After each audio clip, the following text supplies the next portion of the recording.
സ്നേഹിച്ചു സ്നേഹിച്ചേ കൽക്കരിക്കട്ടയെ വൈഡൂര്യമാക്കിയ ദൈവപുത്ര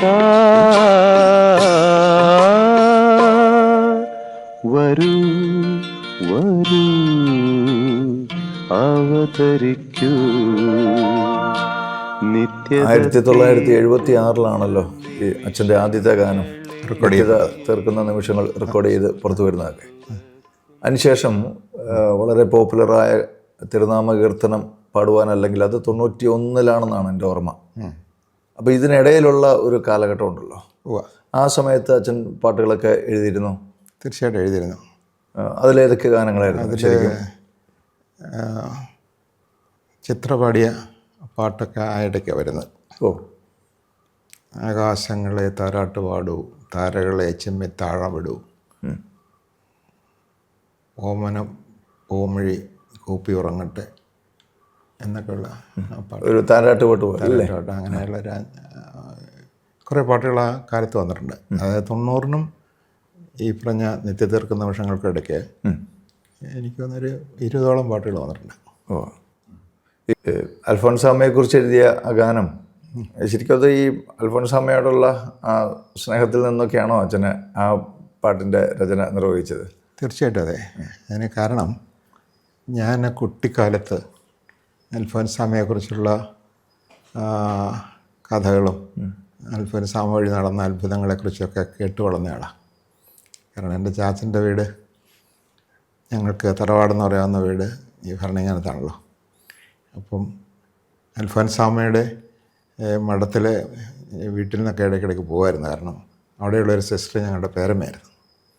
അങ്ങനെ ഞാനൊക്കെ ജനിക്കുന്നതിന് 2 വർഷം മുമ്പ് അൽഫോൻസാമ്മ മരിച്ചു. അത് കഴിഞ്ഞ് ഉടനെ തന്നെ പ്രസിദ്ധിയായി കഴിഞ്ഞപ്പം ഈ കഥകളൊക്കെ എൻ്റെ 3 വയസ്സ് 4 വയസ്സൊക്കെ ഉള്ള കാലത്ത് ഓർമ്മ വെച്ച കാലം മുതൽ കേൾക്കുന്നത് മുഴുവനും ഈ അൽഫോൻസാമ്മയെക്കുറിച്ചുള്ള കഥകളൊക്കെ എൻ്റെ ദൈവവിളിക്ക് പോലും അത് കാരണമായിട്ടുണ്ടെന്നാണ് ഞാൻ വിശ്വസിക്കുന്നത്. അപ്പോൾ അങ്ങനെ വിശുദ്ധരോടൊരു വലിയ ആദരവ് ഉണ്ടായി. അപ്പോൾ ആ സമയത്താണ് ഞാൻ ഭരണങ്ങാനത്ത് ചെല്ലുമ്പോൾ ഈ അൽഫോൻസാമ്മയുടെ കാര്യങ്ങളിൽ ഔദ്യോഗികമായ ചുമതല ഉണ്ടായിരുന്ന അച്ഛൻ എന്നോട് അൽഫോൻസാമ്മയെക്കുറിച്ച് പാട്ട് എഴുതണമെന്ന് പറയുന്നു. അപ്പോൾ എനിക്ക് വലിയ സന്തോഷമായിപ്പോയി. ഞാൻ CESC ചെന്ന് ഒരു ആൽബം അൽഫോൻസാമ്മയെക്കുറിച്ച് ഞാൻ തയ്യാറാക്കി. അതിനകത്തുള്ളതാണ് കുടമാളൂരിൽ ജനനം, മുട്ടത്ത് പാടത്ത് ഭവനം, പിഞ്ചിലെ അമ്മ മരിച്ചതിനാൽ ഒരിക്കൽ പേരമ്മ വളർത്തി. ശരിക്കും അത് അൽഫോൻസാമ്മയുടെ ഒരു ജീവചരിത്രമായിരുന്നു അല്ലേ? ജീവചരിത്രമായിരുന്നു. അതോടൊപ്പം തന്നെ അൽഫോൻസാമ്മയെക്കുറിച്ച് ഭക്തി ജനിക്കുന്ന ഒത്തിരി സ്പർശിക്കുന്ന കുറേ വാക്കുകളുണ്ടായിരുന്നു അതിനകത്ത്. അതിനകത്ത് ആ പാട്ടിൻ്റെ 2 വേർഷനുണ്ട്. അൽഫോൻസാമ്മ വിശുദ്ധിയായി കഴിഞ്ഞപ്പോൾ അതൊന്നുകൂടെ ഒന്ന് എക്സ്റ്റെൻഡ് ചെയ്ത് വീണ്ടും പാടണമെന്ന് ആഗ്രഹമുണ്ടായി. അങ്ങനെ വീണ്ടും ഒരു സ്റ്റാൻസായും കൂടെ ചേർത്തു. ഭാരതസഭയിലെ ആദ്യ വിശുദ്ധിയായി അൽഫോൻസാമ്മ വിളങ്ങി. ഈശോയുടെ തിരുഹൃദയാഗ്നിയിലെ പൊരിയാകാനുള്ള ദാഹം കത്തിയെരിഞ്ഞ കബറിടമെന്നും കൃപയാൽ ഉജ്ജ്വലമല്ലോ എന്ന് അത് പൂർത്തിയാക്കിയത്. അത് അൽഫോൻസാമ്മയുടെ ഒരു വളരെ പ്രസക്തമായ ഒരു സൂക്തമായിരുന്നല്ലോ അത്. ഈശോയുടെ തിരുഹൃദയത്തിലെ ഒരു പൊരിയായി മാറുവാൻ അല്ലേ? അതെ അതെ. അതിൽ നിന്നായിരിക്കും അച്ഛൻ ആ വരികൾ എഴുതി. അതെ അതെ അതെ. അത്രയ്ക്ക് എനിക്ക് നിസ്സാരമായിരുന്നാൽ മതി. അത് എഴുതി വന്നപ്പോൾ നല്ല രസമായ വരികളായി വന്നു. രണ്ടാമതൊരു പാട്ട് കൂടെ അൽഫോൻസാമ്മയെക്കുറിച്ച്? 2 ആൽബം തന്നെ ഉണ്ടായിട്ടുണ്ട്. 2 ആൽബം തന്നെ ഈ അൽഫോൻസാമ്മയായിട്ട് ബന്ധപ്പെട്ട പാട്ടുകളുണ്ടല്ലേ? ഉണ്ട്. അതിനകത്ത് ഒരാൽബമാണ് അജ്ഞാലയ കന്യാവൃതം ശുദ്ധമാകിയ ധന്യതേ നിത്യവിസ്മയ നിൻ ജീവിതം എന്ന് പറയുന്നൊരു പാട്ട്. പിന്നെ അതിനകത്ത് പല പാട്ടുകളുണ്ട്. മുള്ളുകൾ ചൂടി മുരടിച്ച് നിൽക്കും എന്ന് തുടങ്ങുന്നൊരു പാട്ട്. മീനിച്ചിലാറെ, അതൊക്കെ അതിനകത്തുള്ള. അപ്പോൾ ഇതൊക്കെ ഈ 80-നും 90-നും ഇടയിലുള്ള പാട്ടുകൾ. പിന്നീട് 91-ലാണ് ശരിക്കും ഒരു ബ്രേക്ക് ത്രൂ എന്നൊക്കെ പറയാവുന്നത് പോലെ. കാരണം 89-ൽ ഞാൻ കരിസ്മാറ്റിക് അനുഭവത്തിലേക്ക് വന്നു. പരിശുദ്ധാത്മ അഭിഷേക അനുഭവത്തിലേക്ക് വന്നു. അതിന് ശേഷം എഴുതിയ പാട്ടുകൾക്ക് ചില സവിശേഷത ഉണ്ട്. അതായത് അച്ഛൻ എഴുതുന്ന പാട്ടുകൾ കൂടുതൽ ബഹുജനങ്ങൾ ശ്രദ്ധിക്കപ്പെടാൻ തുടങ്ങി. സാഹിത്യത്തെക്കാൾ ഭക്തി കൂടുതലായി വന്നു. അങ്ങനെയൊക്കെയുള്ള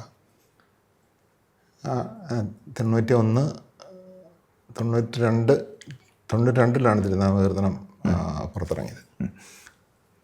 അതെ.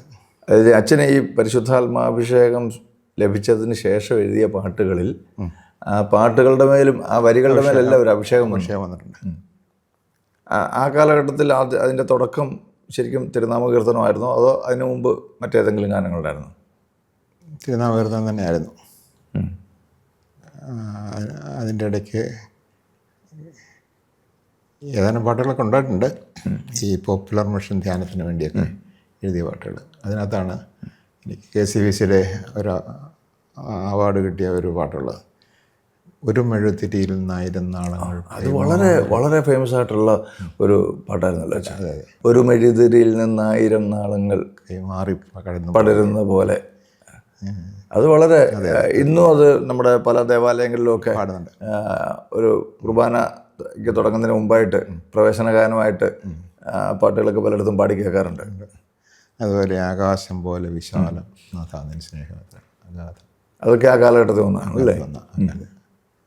അതുപോലെ പ്രതിശ്രുത വധുവിനെ പോലെ കാലം കാത്തിരുന്നു കർത്താവിൻ വരവിന് വേണ്ടി.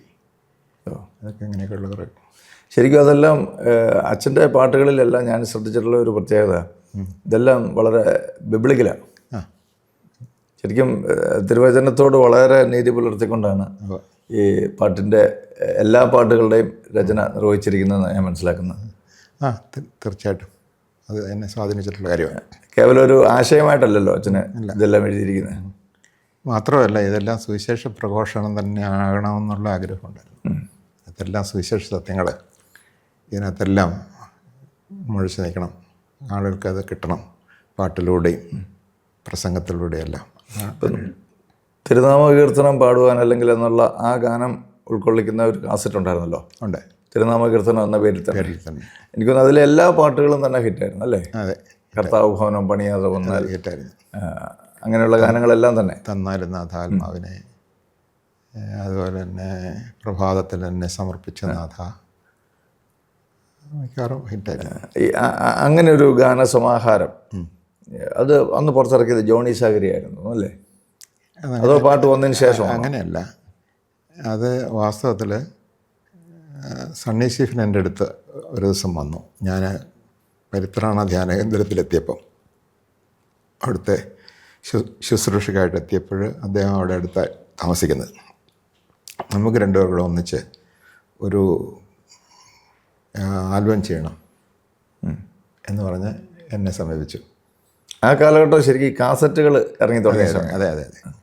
കാസറ്റുകൾ 80കളുടെ തുടക്കത്തിൽ ഇറങ്ങി. തരങ്ങിണിയൊക്കെ 82-ലൊക്കെ തുടങ്ങിയത് എൻ്റെ ഓർമ്മ. അപ്പോൾ ഞാനത് ആദ്യം എനിക്ക് പെട്ടെന്ന് അത് സ്വീകരിക്കാൻ തോന്നിയില്ല. കാരണം ഞാൻ വേറെ ഒരു ആൽബത്തിന് വേണ്ടി ഒരു പാട്ട് എഴുതാനായിട്ടുള്ള ക്ഷണം കിട്ടിയിരിക്കുമായിരുന്നു. പക്ഷേ ഞാൻ വിചാരിച്ചോ മറ്റേത് നടക്കുന്നതിനേക്കാൾ എളുപ്പത്തിൽ നടക്കും. കാരണം ആദ്യം ഞാനിരിക്കുന്ന ആൾക്ക് കുറച്ചുകൂടി തിരക്കുണ്ട്. അപ്പം സൺഡേ സ്റ്റീഫനാണെങ്കിൽ ഞാൻ തിരക്കില്ലാത്ത ഒരു സമയമാണെന്ന് എനിക്ക് തോന്നി. അദ്ദേഹത്തിൻ്റെ ഒരു തുടക്ക കാലഘട്ടമായിരുന്നു അല്ലേ? അതിന് മുമ്പ് അദ്ദേഹം ചെയ്തിട്ടുണ്ട്. പക്ഷേ അദ്ദേഹം ഇതിലൂടെയൊക്കെയാണ് പോപ്പുലറായെന്നാണ് എൻ്റെ വിചാരം. അങ്ങനെ അദ്ദേഹത്തോട് ഞാൻ പറഞ്ഞു നമുക്ക് ചെയ്യാം എന്ന് പറഞ്ഞിട്ട് ചെയ്യുമായിരുന്നു. അങ്ങനെ 9 പാട്ടുകൾ ഒരു ആൽബത്തിൽ ഉണ്ടായിരുന്നു. അത് നമ്മൾ പരിത്രാണ ഭവനിൽ നിന്ന് പുറത്തിറക്കി അല്ലേ? അതെ, പരിത്രാണ ഭവനിലായിരിക്കുമ്പോഴാണ് പുറത്തിറക്കിയത്. പിന്നീട് ശരിക്കും ആ പാട്ടുകൾ ജോണി സാഗരിക റിലീസ് ചെയ്തപ്പോഴാണ് അത് കുറച്ചുകൂടെ ജനങ്ങളിലേക്ക് എത്തിയത്. അതിനൊരു കാരണം ഇതാണ്, അന്നൊക്കെ ഈ കോപ്പി എടുക്കാമെന്നൊക്കെ പറഞ്ഞാൽ വളരെ താമസം എടുക്കുന്ന സംഗതിയാണ്. അപ്പോൾ പരിത്രാണ ഭവനിൽ ഇതിൻ്റെ ആവശ്യക്കാർ ഏറി വന്നപ്പോൾ നമുക്ക് ആവശ്യത്തിനനുസരിച്ച് കോപ്പി ഒന്നും കൊടുക്കാനൊന്നും പറ്റിയില്ല. അന്നേരം ആ സമയത്ത് ജോണി സാഗരിക അവിടെ വന്നു. ഞങ്ങളിത് വിതരണം ചെയ്യാം, ഞങ്ങൾക്ക് വിതരണത്തിൻ്റെ അവകാശം തന്നാൽ മതി എന്ന് പറഞ്ഞിട്ട് നമ്മൾ പുള്ളിക്കാരൻ അതെ അത് ഒരു തുക തന്ന് ഈ വിതരണാവശ്യം എടുത്ത് അങ്ങനെയാണത് ഈ പറയുന്ന ജോണി സാഗരിയുടെ കരുത്തിത്. അത് ശരിക്കും ക്രൈസ്തവർ മാത്രമല്ല, മറ്റ് സമുദായങ്ങളിലുള്ള ആൾക്കാരും ആ പാട്ട് പാടിക്കേട്ടിട്ടുണ്ട്. ആ കാലത്തൊക്കെ ബസ്സുകളിലൊക്കെ എപ്പോഴും സ്ഥിരം ഇത് ഇട്ട് പാടുന്നത് ഞാൻ ഓർക്കുന്നുണ്ട്. കള്ള് ഷാപ്പിൽ വരെ ഇത് പാടുന്നതായിട്ട് കേട്ടിട്ടുണ്ടെന്ന് അറിഞ്ഞിട്ടുണ്ട്. അന്ന് ആ പാട്ട് പാടിയ ശരിക്കും അതിൻ്റെ ഫീമെയിൽ വെർഷൻ പാടിയത് രാധിക തിലകായിരുന്നല്ലോ. അതെ അതെ അതെ, വളരെ മനോഹരമായിട്ട് ആ പാട്ട് പാടി വെച്ചിരുന്നവർ. KG മാർക്കോസ് എന്ന അനുഗ്രഹീത ഗായകൻ ഇന്ന് എന്നെ കാണുമ്പോൾ പറയും, അച്ഛൻ എന്നെ വിളിച്ചായിരുന്നു തിരുനാമകീർത്തനം പാടാനായിട്ട്, പക്ഷേ എനിക്കന്ന് സമയമില്ലാതെയായിപ്പോയി. ഇപ്പോഴും എനിക്ക് എൻ്റെ ജീവിതത്തിൽ വലിയ നഷ്ടമായിട്ട് ഞാൻ കാണുന്നു.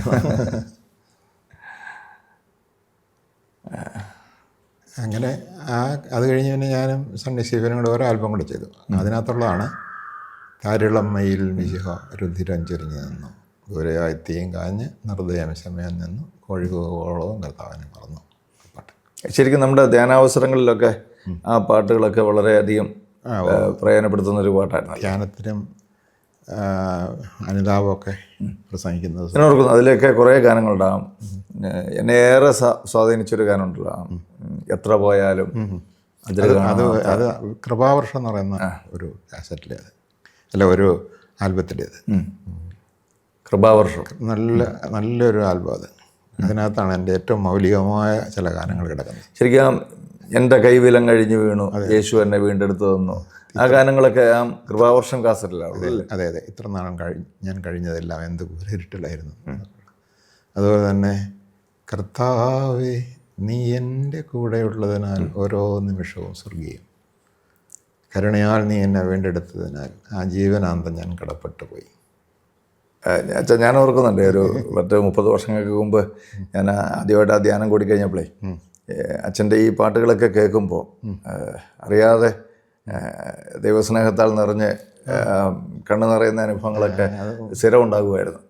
കാരണം അതെല്ലാം എൻ്റെ തന്നെ ജീവിതാനുഭവമായിരുന്നു. അതെല്ലാം എൻ്റെ ജീവിതാനുഭവത്തിൽ നിന്ന് വന്നു, അത് അനേകരുടെ അനുഭവമായിട്ട് അത് മാറി. അറിയാൻ അതുപോലെ തന്നെ അനന്തമായി നീ എന്നെ സ്നേഹിച്ചതിനാൽ എവിടെയും ഞാനെന്ന് വിലയുള്ളവൻ എന്നെ ഒരുപാട് സ്വാധീനിച്ചിട്ടുണ്ട്. ആരെന്നെ വിലമതിച്ചില്ലെങ്കിലും എനിക്കൊരു പ്രശ്നമില്ല. എത്ര എന്നെ കളിയാക്കിയാലും നിസ്സാരനാക്കിയാലും കൊച്ചാക്കിയാലും എൻ്റെ കർത്താവ് എന്നെ വിലമതിച്ചു, അനന്തമായി എന്നെ സ്നേഹിച്ചിട്ടുണ്ട്. പിന്നെ എന്തിനാ ഇവരുടെയൊക്കെ സ്നേഹത്തിന് എന്നെ വിലയുള്ളൂ. ആ രീതിയിൽ ഏത് പ്രതിസന്ധിയെയും നിസ്സാരമായി കണ്ട് തല ഉയർത്തി നിൽക്കാനായിട്ട് ചില അറിവുകൾ, അനുഭവങ്ങളൊക്കെ. ശരിക്കും അച്ഛൻ്റെ പാട്ടുകളെല്ലാം തന്നെ ഏറെക്കുറെ ഒരു മൗലികമായ ഒരു അനുഭവത്തിൻ്റെ വെളിച്ചത്തിൽ നിന്നുകൊണ്ട് എഴുതാണെന്ന് തോന്നുന്നു, അല്ലേ? അതെ അതെ അതെ. അതുകൊണ്ടാണ് എനിക്ക് ഒരു പാട്ടിനും വേറൊരു അനുകരണം ഉണ്ടാകാത്തത്. ഒരു പാട്ട് പോലെ വേറൊരു പാട്ടില്ലല്ലോ, എല്ലാം തികച്ചും വ്യത്യസ്തമാണ്. 50 വർഷങ്ങൾക്ക് മുൻപ് ദേവാലയത്തിൽ വിശുദ്ധ കുർബാനയ്ക്കിടയിൽ പാടുവാനുള്ള ഒരു ആരാധന കീർത്തനമായിട്ടാണല്ലോ ബഹുമാനപ്പെട്ട പനച്ചിക്കൽ അച്ഛൻ നിത്യത തീർക്കുന്ന നിമിഷങ്ങളെ എന്ന ഗാനം എഴുതിയത്. ജനങ്ങളത് പാടുവാൻ തുടങ്ങി 13-ാമത്തെയും 14-ാമത്തെയും വരികളിൽ എത്തിയപ്പോൾ, കൽക്കരിക്കട്ടയെ സ്നേഹിച്ച് വൈഡൂര്യമാക്കിയ സ്നേഹനാഥ എന്ന് പാടിത്തീർന്നപ്പോൾ കേവലം അതൊരു ദേവാലയ സങ്കീർത്തനം എന്നതിനപ്പുറത്ത് ദൈവസ്നേഹത്തെ മനസ്സിൽ കൊള്ളും വിധം ആഴത്തിലെത്തിക്കുന്ന ഒരു മഹാഭാവന അതിൽ ഒളിഞ്ഞിരിക്കുന്നത് കൊണ്ട് ആ പാട്ട് വിചാരിച്ചതിനപ്പുറത്ത് കാലങ്ങളെ അതിജീവിച്ച് അങ്ങനെ ഈ തിളങ്ങി നിൽക്കുകയാണ്. കൽക്കരിക്കട്ടയെ സ്നേഹിച്ച് വൈഡൂര്യമാക്കിയ സ്നേഹനാഥ. ദൈവസ്നേഹത്തെ അനുഭവിച്ചവർക്ക് എന്തു വലിയൊരു സാധനയാണ് ആ ചിന്ത. അച്ഛൻ്റെ മംഗളങ്ങൾ അതിൻ്റെ 50-ാമത്തെ വർഷത്തിലെ ആഘോഷങ്ങളിലാണ് പ്രാർത്ഥനാപൂർവം അച്ഛനും അച്ഛൻ്റെ പ്രിയപ്പെട്ടവരും. 50 വർഷങ്ങൾക്ക് ശേഷം അദ്ദേഹം വീണ്ടും ഏതാനും മാസങ്ങൾക്ക് മുൻപ് എഴുതി, കുറുകുന്ന കുഞ്ഞിരിപ്രാവ് ഉള്ളിൽ പിടയുന്ന എന്നിലെ ആള്. ആ പാട്ട് യൂട്യൂബിൽ നമുക്ക് എല്ലാവർക്കും കേൾക്കാം. മുന്നോട്ടത് കേട്ടു പോകുമ്പോൾ ഈ സമയത്തിന്റെ നിത്യവഴികളിൽ നടക്കുന്ന ഒരു മനുഷ്യന്റെ ആഴപ്പെട്ട ധ്യാനത്തെ വീണ്ടും കാണുകയാണ്. അപ്പൊ ഞാൻ ഓർത്തു, അദ്ദേഹത്തിന്റെ എല്ലാ ഗാനങ്ങളിലും ഇപ്രകാരം ഇഹലോകത്തിന്റെ അതിർത്തികൾക്കപ്പുറത്ത് നമ്മെ സ്വീകരിക്കാനിരിക്കുന്ന ദൈവത്തെങ്കിലേക്ക് മനുഷ്യനെ എത്തിക്കുന്ന പാലങ്ങളായിരുന്നല്ലോ അദ്ദേഹത്തിന്റെ ധ്യാന വഴികളെല്ലാമെന്ന് അഭിമാനിക്കുന്നു, സന്തോഷിക്കുന്നു. പ്രിയപ്പെട്ട അച്ഛാ, കഴിഞ്ഞ 50 വർഷങ്ങളിലായി ലോകത്തിലെ ഏതെങ്കിലുമൊക്കെ മലയാളികൾ ഒരുമിച്ച് ചേരുന്ന പള്ളികളിൽ അച്ഛന്റെ പാട്ടുകൾ പാടാതിരുന്നിട്ടുണ്ടാവുമോ? എത്രയോ വീടുകളിൽ എല്ലാ ദിനവും അച്ഛനെഴുതിയ പാട്ടുകൾ പാടി ഞങ്ങൾ പ്രാർത്ഥിച്ചിട്ടുണ്ടാവും. ഇനി പള്ളികളിൽ പാടിയില്ലെങ്കിലും വീടുകളിൽ അത് ഉറക്കെ പാടിയില്ലെങ്കിലും ഹൃദയത്തിന്റെ പ്രാർത്ഥനാ താളങ്ങളായി എത്ര പേർ മൂളി നടക്കുന്നുണ്ടാവും. എത്ര അനുഗ്രഹിക്കപ്പെട്ട മനുഷ്യനാണ് അച്ഛൻ. അച്ഛൻ എല്ലാ മംഗളങ്ങളിൽ നേരുന്നു, അഭിനന്ദനങ്ങൾ അർപ്പിക്കുന്നു. 50 വർഷങ്ങൾ കഴിഞ്ഞു പോയില്ല, ഇനിയും അത് തുടരുകയാണല്ലോ നമുക്ക് എല്ലാവർക്കും ഒപ്പം. Thank you so much father, thank you so much. ദൈവാശൻ അനുഗ്രഹിക്കട്ടെ.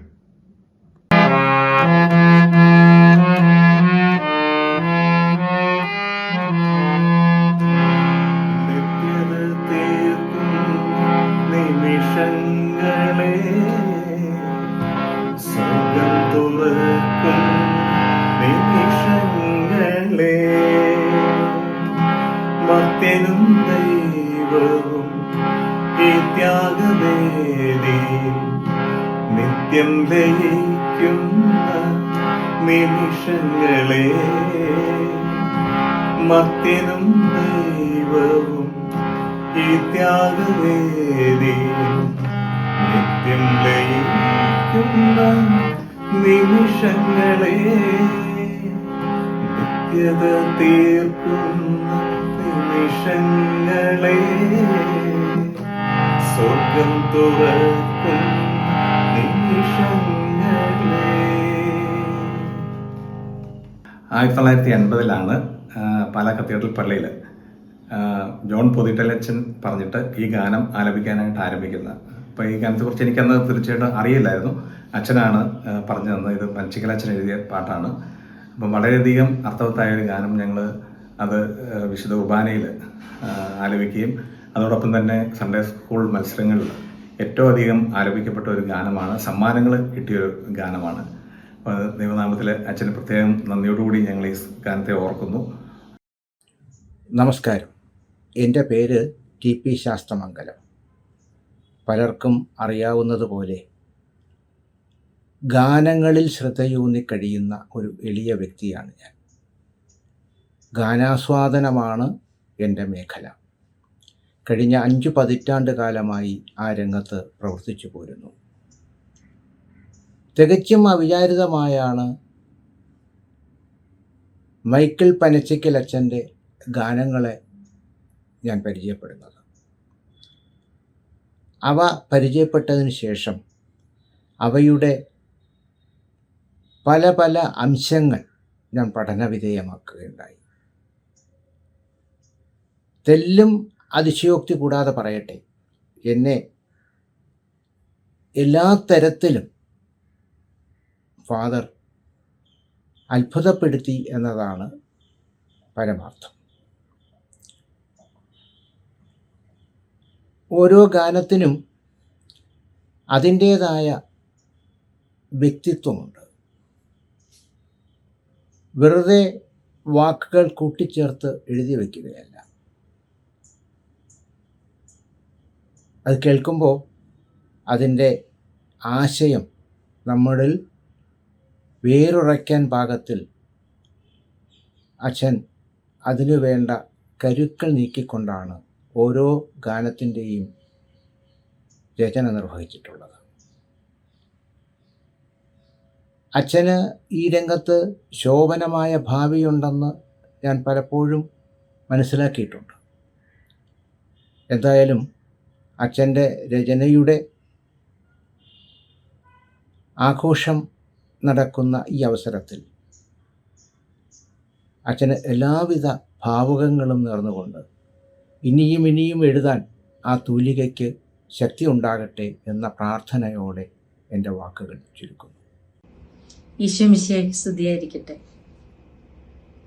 നിത്യത തീർക്കുന്ന നിമിഷങ്ങളെ, സ്വർഗം തുറക്കുന്ന നിമിഷങ്ങളെ, ഇത്രയും മനോഹരമായ ഈ ഗാനത്തിൻ്റെ രചയിതാവായ പനച്ചിക്കലച്ഛൻ്റെ പാട്ടെഴുത്തിൻ്റെ 50-ാം വാർഷികം ആഘോഷിക്കുന്ന ഈ വേളയിൽ എൻ്റെയും എൻ്റെ കുടുംബത്തിൻ്റെയും ഹൃദയം നിറഞ്ഞ ആശംസകളും പ്രാർത്ഥനകളും നേരുന്നു. പനച്ചിക്കലച്ചനെ എൻ്റെ വളരെ ചെറിയ പ്രായം മുതൽ പരിചയമുണ്ട്. ഒരുപാട് പാട്ടുകൾ അച്ഛൻ്റെ ഞാൻ പാടിയിട്ടുണ്ട്. അതിൽ ആരാധിച്ചിടാം കുമ്പിട്ട് ആരാധിച്ചിടാം എന്നുള്ള ഗാനവും വളരെ സൂപ്പർ ഹിറ്റായ ഒരു പാട്ടാണ്. ഒത്തിരി സന്തോഷമുണ്ട് എനിക്ക് പാടാൻ തന്ന അവസരങ്ങളെല്ലാം ഓർത്ത് അച്ഛന് ഞാൻ നന്ദി പറയുന്നു. നിത്യത തീർക്കുന്ന നിമിഷങ്ങളെ എന്ന ഗാനത്തിലെ ഒരു വരി എനിക്ക് ഒരുപാട് ഇഷ്ടമുള്ള ഒരു വരിയാണ്. സ്നേഹിച്ചു സ്നേഹിച്ച് കൽക്കരിക്കട്ടയെ വൈഡൂര്യമാക്കിയ ദൈവപുത്ര. ആ വരിയുടെ അർത്ഥമൊന്നും എനിക്ക് കുഞ്ഞിലേ ഒന്നും മനസ്സിലായിട്ടുണ്ടായിരുന്നില്ല. പക്ഷെ എന്നാലും ഒത്തിരി എന്നെ സ്പർശിച്ച 2 വരികളായിരുന്നു അത്. അന്നു മുതൽ ഇന്ന് വരെ ആ പാട്ടിനെ അതേ സ്നേഹത്തോടെ കേൾക്കുന്നു, ഓർക്കുന്നു. അച്ഛന് ആയുരാരോഗ്യ സൗഖ്യങ്ങൾ നേർന്നുകൊണ്ട് നന്ദി. എല്ലാവർക്കും എൻ്റെ നമസ്കാരം. പ്രിയപ്പെട്ട പനച്ചിക്കലച്ചൻ, അദ്ദേഹം ആദ്യമായിട്ട് എഴുതിയ ഭക്തിഗാനം നിത്യത തീർക്കുന്ന നിമിഷങ്ങളെ എന്നുള്ളത് യേശുദാസ് സാർ പാടിയത്. അത് റിലീസായിട്ട് 50 വർഷങ്ങൾ തികയുകയാണ്. ഈ 50 വർഷങ്ങളിലൂടെ എത്രയെത്ര മനോഹരങ്ങളായ അല്ലെങ്കിൽ അതിമനോഹരങ്ങളായ പാട്ടുകളാണ് അച്ഛൻ നമുക്ക് തന്നിട്ടുള്ളത്. എനിക്ക് അദ്ദേഹത്തിൻ്റെ കൂടെ വർക്ക് ചെയ്യാനായിട്ടുള്ള ഭാഗ്യം ഉണ്ടായിട്ടുണ്ട്. നിങ്ങൾക്കെല്ലാവർക്കും അറിയാം ആ പാട്ട്, മേലെ മാനത്തെ ഈശോയെ എന്നുള്ളത്. അദ്ദേഹത്തിനോട് വർക്ക് ചെയ്തപ്പോഴൊക്കെ ഒത്തിരി സന്തോഷമാണ് ഉള്ളത്. എന്താച്ചാ ആ ഡിവോഷനിൽ, അതുപോലെ മലയാളം എന്നുള്ള ലാംഗ്വേജിനെ ഡിവോഷനിലേക്ക് കൊണ്ടുവരാനായിട്ട് വളരെ എഫർട്ട്ലെസ് അദ്ദേഹത്തിന് സാധിക്കുന്നു എന്നുള്ളത് ഒരിക്കലും മറക്കാൻ പറ്റാത്ത അനുഭവമാണ് അദ്ദേഹമായിട്ട് വർക്ക് ചെയ്തത്. അതുപോലെ എല്ലാ കാലത്തും അദ്ദേഹത്തിൻ്റെ സ്നേഹത്തിന് പാത്രമാവാൻ കഴിഞ്ഞിട്ടുണ്ട്. എനിക്ക് ഏറെ ബഹുമാനമാണ് അദ്ദേഹത്തോട്, അതുപോലെ ഏറെ സ്നേഹവുമാണ്. അപ്പോൾ ഈ 50 വർഷങ്ങളിലൂടെയുള്ള യാത്രയ്ക്ക് ആശംസകൾ നേരുകയും ഇനി ആയുരാരോഗ്യ സംഗീത സാഹിത്യ സൗഖ്യത്തിന് വേണ്ടിയിട്ട് പ്രാർത്ഥിക്കുകയും ചെയ്യുന്നു. നമസ്കാരം, ഞാൻ ഡേവിസ്, പനച്ചിക്കലച്ചൻ്റെ അനിയൻ്റെ മകനാണ്. ഞാൻ ചെറുപ്പം തൊട്ട് അച്ഛൻ്റെ പാട്ടുകൾ കേട്ട് വളർന്നിട്ടുള്ള ഒരാളാണ്. അച്ഛൻ്റെ പാട്ടുകൾ എൻ്റെ ജീവിതത്തിൽ എത്രയോ സ്വാധീനം ചെലുത്തിയിട്ടുണ്ട്. ഞാൻ ഡ്രൈവ് ചെയ്യുമ്പോഴെല്ലാം തന്നെ അച്ഛൻ്റെ പാട്ടുകളാണ് കൂടുതലും കേൾക്കുന്നത്. എത്ര കേട്ടാലും മതിവരാത്തവയാണല്ലോ അച്ഛൻ്റെ പാട്ടുകൾ. എൻ്റെ ഒരു വയസ്സായ മകന് അച്ഛൻ്റെ മേലെ മാനത്തെ ഈശോയെ എന്ന പാട്ടാണ് ഏറ്റവും ഇഷ്ടം.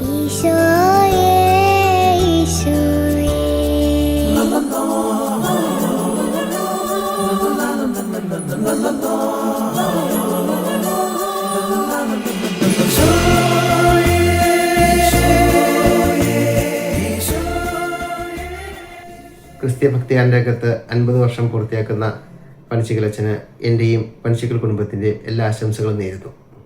ഈശോയിൽ പ്രിയ സഹോദരങ്ങളെ, ഞാൻ റിജോ ജോസഫ് മേരി. ഞാൻ അമേരിക്കയിൽ ഒരു IT ആർക്കിടെക്റ്റായിട്ട് വർക്ക് ചെയ്യുന്നു. വർഷങ്ങൾക്ക് മുമ്പ് ഞാൻ ഹൈസ്കൂളിൽ പഠിച്ചുകൊണ്ടിരുന്ന കാലത്ത്, ഏകദേശം 92-94 കാലയളവിലാണ് എൻ്റെ ഇടവക ദേവാലയത്തിൽ ഞാൻ ഈ ഗാനം കേൾക്കാനിടയായി. താരിളം മെയ്യിൽ മിശിഹ രുധിരം ചൊരിഞ്ഞു നിന്നോ. ആ ഗാനം കേട്ട മാത്രയിൽ തന്നെ എൻ്റെ മനസ്സിനെ ആഴത്തിൽ സ്പർശിച്ചു. ഇതുവരെ കേട്ടിട്ടില്ലാത്ത പുതുമയുള്ള വരികൾ, പുതിയൊരു ആലാപന ശൈലി, പിന്നീട് വരുന്ന വരികളായ സ്നേഹാർദ്രതയെ എത്ര നാളുകളായി നീ നോക്കിയൻ പാപവീഴ്ചകളിൽ. ആ വരികളൊക്കെ ഈശോയുടെ സ്നേഹത്തോടെയുള്ള കരുണയോടെയുള്ള ആഴ്ന്നിറങ്ങുന്ന നോട്ടം ഓരോ മനുഷ്യ മനസ്സിലേക്കും എത്തുന്ന രീതിയിലുള്ള ഒരു ചിത്രം വരച്ചിടാൻ പര്യാപ്തമായ വാക്കുകളാണ്. സാധാരണ ഒരു ഗാനം പ്രശസ്തമാകുന്നത് അത് പാടിയ ആളുടെ പേര് വെച്ചാണല്ലോ. ആരാണത് എഴുതിയതെന്ന് നമ്മൾ അധികം ആലോചിക്കാൻ പോകാറില്ല. പിന്നീട് എനിക്ക് മനസ്സിലായി അത് ബഹുമാനപ്പെട്ട മൈക്കിൾ പനച്ചിക്കലച്ചൻ VCയുടെ വരികളാണെന്ന്. പിന്നീട് അദ്ദേഹത്തിൻ്റെതായി ഒരുപാട് ഗാനങ്ങൾ പുറത്തിറങ്ങി. എന്നാൽമം നാഥ നന്ദിയാൽ നിൻ പുകൾ വാഴ്ത്തും, തിരുനാമ കീർത്തനം പാടുവാനല്ലാതെ, അങ്ങനെ ഒരുപാട് ഭംഗിയുള്ള മനോഹരമായ കവിതകൾ. വർഷങ്ങൾക്ക് ശേഷം എൻ്റെ വിവാഹം നെവിലുമായി ആലോചിക്കുന്ന സമയത്താണ് നെവിൽ എന്നോട് പറയുന്നത് പനച്ചിക്കൽ അച്ഛൻ നെവിലിൻ്റെ അങ്കിളാണ് എന്നുള്ളത്. അതെനിക്ക് വളരെയധികം അത്ഭുതവും സന്തോഷവും ഉളവാക്കിയ ഒരു കാര്യമാണ്. എനിക്ക് കിട്ടിയ ഏറ്റവും വലിയ ഒരു വിവാഹ സമ്മാനമായിട്ടാണ് ഞങ്ങളെല്ലാവരും കുട്ടിച്ചനങ്ങളെന്ന് സ്നേഹത്തോടെ വിളിക്കുന്ന ബഹുമാനപ്പെട്ട മൈക്കിൾ പനച്ചിക്കൽ അച്ഛനെ ഞാൻ കാണുന്നത്. അത് മൈക്കിൾ പനച്ചിക്കൽ എനിക്ക് എൻ്റെ പ്രിയപ്പെട്ട കുട്ടിച്ചനങ്ങളാണ്. കുഞ്ഞുനാൾ മുതൽ എനിക്ക് പാട്ട് ഭയങ്കര ഇഷ്ടമാണ്. ക്രിസ്തീയ ഭക്തിഗാനം എന്ന് കേൾക്കുമ്പോൾ എൻ്റെ മനസ്സിലോട്ട് ഓടിയെത്തുന്ന അങ്കിളുടെ പാട്ടുകളാണ്. എൻ്റെ കുഞ്ഞുനാളിലെ നിറമങ്ങാത്ത ഓർമ്മകളിലൊന്നാണ് അങ്കിളുടെ ഓരോ പുതിയ പാട്ടിറങ്ങുമ്പോഴും അങ്കിൾ എൻ്റെ കാസറ്റ് അല്ലെങ്കിൽ CD ആയിട്ട് വീട്ടിലെത്തും. ഞങ്ങൾ 3 സഹോദരിമാരും പിന്നെ ആ പാട്ട് എഴുതിയെടുത്ത് പഠിച്ച് പള്ളി പാടാനുള്ള ഉത്സാഹത്തിലായിരിക്കും. എനിക്ക് അങ്കിളുടെ എല്ലാ പാട്ടുകളും വളരെയേറെ ഇഷ്ടമാണ്.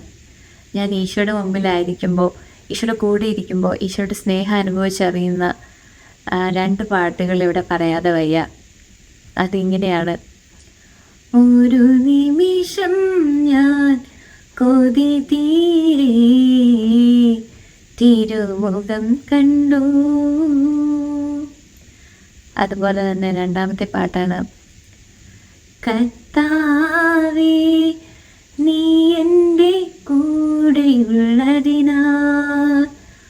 ഓരോ നിമിഷവും സ്വർഗീയം. ഞാൻ വാഗമണിലെ മൗനബോ ധ്യാനകേന്ദ്രത്തിൽ ശുശ്രൂഷ ചെയ്യുകയാണ്. അവിടെ ധ്യാനത്തിന് അങ്കിളുടെ പാട്ട് ഉപയോഗിക്കാത്ത ഒരു ദിവസം പോലുമില്ല. അവിടെ ധ്യാനം കഴിഞ്ഞ് പോകുമ്പോൾ പലരും വന്ന് ചോദിക്കാറുണ്ട്, നല്ല സെലക്ഷനായിരുന്നു പാട്ടുകൾ, ആ പാട്ടുകളൊന്ന് ഷെയർ ചെയ്യാമോ എന്ന്. നിത്യ തീർക്കുന്ന നിമിഷങ്ങൾ എന്ന അങ്കിളുടെ ആദ്യത്തെ ഗാനം ഇറങ്ങിയിട്ട് 50 വർഷം പൂർത്തിയായെന്ന ഈ വേളയിൽ ഞാൻ ഓർക്കുകയാണ്. ഇതുപോലത്തെ അനേകം ഗാനങ്ങളിലൂടെ അങ്കിൾ തുറന്നിട്ട ആ സ്വർഗീയ പാതിലൂടെ ഞാൻ ഉൾപ്പെടെയുള്ള എത്ര മർത്യജന്മങ്ങളാണ് ദൈവസ്നേഹാനുഭൂതി ലയിച്ചിട്ടുള്ളത്. അങ്കിളുടെ കാവ്യഭാഷയിൽ പറയുകയാണെങ്കിൽ കൽക്കരി കെട്ടുപോലെ കറുത്തിരണ്ട എത്ര ജീവിതങ്ങളാണ് ഈ ദൈവസ്നേഹ അനുഭവത്തിലൂടെ തിളങ്ങുന്ന വൈഡൂര്യങ്ങളായി രൂപാന്തരപ്പെട്ടത്.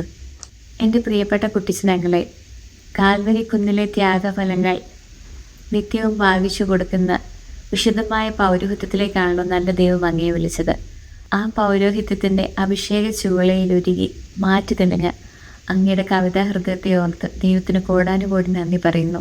അങ്കിളിൻ്റെ നിത്യത തീർക്കുന്ന നിമിഷങ്ങളെ എന്ന ഗാനത്തിൻ്റെ 40ാം വാർഷികത്തോടനുബന്ധിച്ച് 2016 ഞങ്ങളുടെ ദേവരാജ്യ ശുശ്രൂഷയുടെ ആദ്യത്തെ ഒരു സംരംഭമായി അങ്കിളുടെ ഗാനങ്ങളെല്ലാം കോർത്തിണക്കിക്കൊണ്ട് നേരി ഫൗണ്ടേഷൻ്റെ ബാനറിൽ നിത്യത തീർക്കുന്ന നിമിഷങ്ങൾ എന്ന പേരിൽ ഒരു പുസ്തകം പ്രസിദ്ധീകരിക്കാൻ സാധിച്ചത് വലിയ ഒരു ദൈവാനുഗ്രഹമായി ഞാൻ കാണുന്നു. അതിൻ്റെ ആമുഖക്കുറിപ്പ് എഴുതാനായി പ്രശസ്തനായ പ്രൊഫസർ മാത്യു ഉലകംദർ സാറിനെ സമീപിച്ചപ്പോൾ അദ്ദേഹം പറഞ്ഞ 2 വാക്കുകൾ, എഴുതി തന്ന ഈ വരികൾ ഇപ്പോഴും എൻ്റെ മനസ്സിൽ നിറഞ്ഞു നിൽക്കുന്നു. കേരളത്തിൽ അനേകം ധ്യാന ഗുരുക്കന്മാരുണ്ട്, എന്നാൽ ഗാന ഗുരുക്കന്മാർ വളരെ കുറവാണ്. ബഹുമാനപ്പെട്ട മൈക്കിൾ പനച്ചിക്കൽ അച്ഛനിൽ ഈ 2 ഗുണങ്ങളും ഒരുപോലെ വിളങ്ങി കാണുന്നു എന്ന്. ദൈവസ്നേഹത്തെയും ദൈവകരുണയെയും വിളിച്ചോതുന്ന അങ്കിളിൻ്റെ വചനപ്രസംഗത്തെ ഓർമ്മിപ്പിക്കുന്നതാണ് ഓരോ ഗാനങ്ങളും. ഇനിയും അനേകം ഗാനങ്ങൾ എഴുതാനായി ഈശോ അങ്കിളിൻ്റെ ഹൃദയത്തെയും കൈകളെയും ഒരുക്കട്ടെ എന്ന് ആശംസിച്ചുകൊണ്ട് നിർത്തുന്നു.